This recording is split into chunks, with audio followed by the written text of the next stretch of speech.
Now that you understood the structure of a website and you are aware of the different components that build up the skeleton of a web page, you are ready to build your very first website.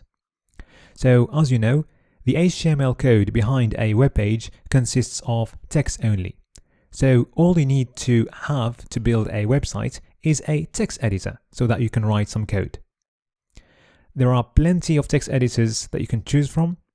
My favorite is Brackets, but you can choose other ones like Atom, which is quite popular, or Notepad++ if you are on Windows, or Text Wrangler if you're on a Mac, or any other text editor that you like. Now, I really suggest using Brackets, as I'm going to be using it for most of the course. Brackets comes with many nice features which will make your coding experience really easy. So for example, the live preview will allow you to see live changes as you are typing HTML code. Also, you can install extensions which come with some really nice features. Alright, so now to download Brackets, you just need to go to brackets.io and click on the download button. Then you just need to keep clicking through the installation process and you will get Brackets downloaded on your computer. So once you do that, you can open it and you will get something like this.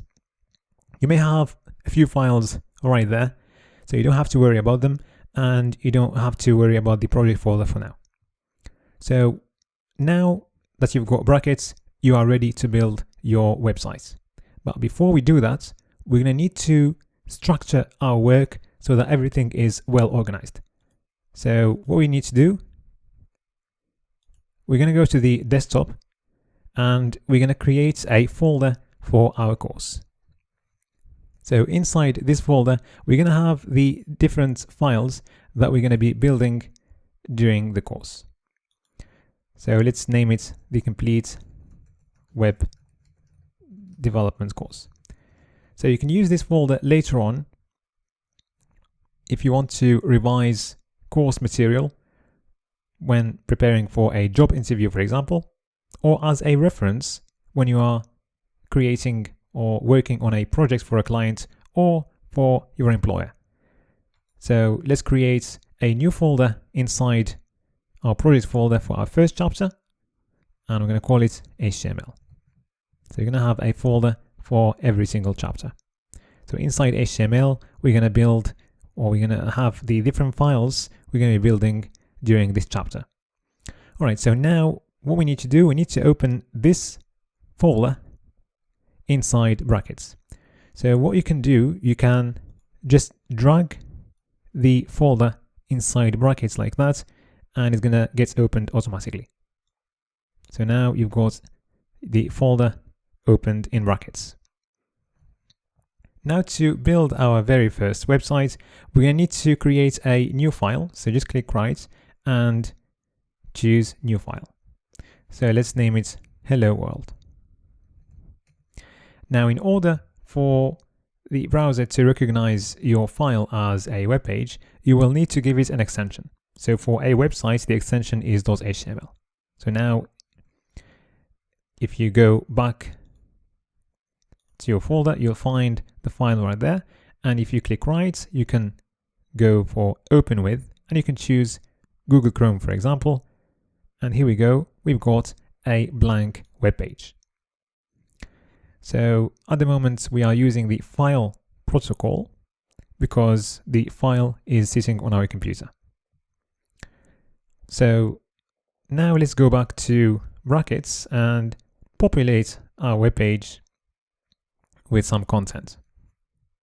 So you would always need to start with a doc type like this. So we set in the doc type to HTML, which refers to HTML5, the latest HTML as we are talking. Then everything inside our web page is going to go inside the HTML tags. So we're going to have the head element and then the body element. So inside the head element, we can place different elements like metadata, so the character encoding, for example, which we'll set to UTF-8. a title. So let's have a title for our page, my first web page.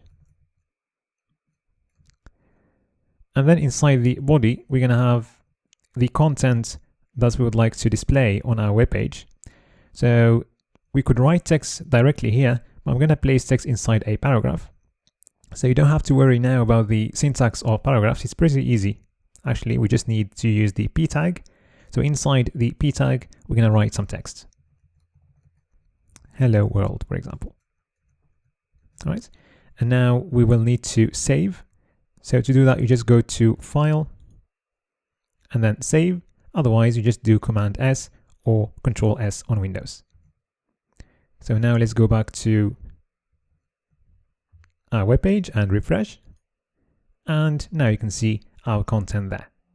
Congratulations, you have just created your very first web page.